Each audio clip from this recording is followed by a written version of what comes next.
I'm Eric Smith and I've been teaching English to non-native speakers for nearly 20 years.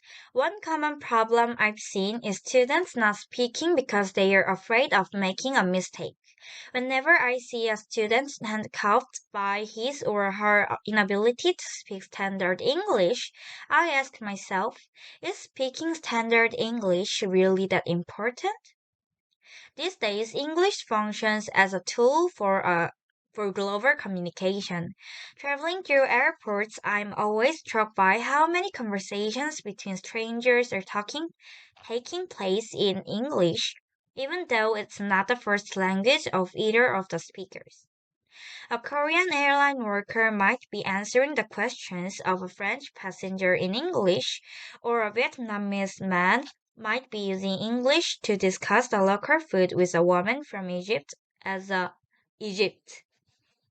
As a native speaker, I sometimes have a hard time figuring out what they are talking about, but they usually seem to understand each other just fine. Interestingly, English is being changed in some countries.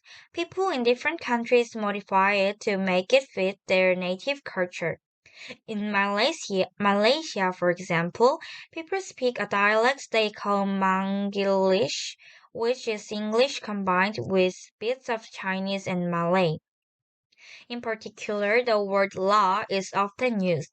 Its usage is varied, but it can be used to change a verb into an imperative. For instance, the verb drink in English can be made a comment by saying drink la. All of the examples above are evidence of how English is being used practically.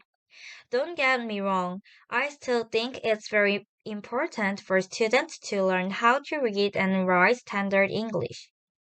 But it's also important to understand that there is more than one way to speak the language, especially when your main desire is to communicate.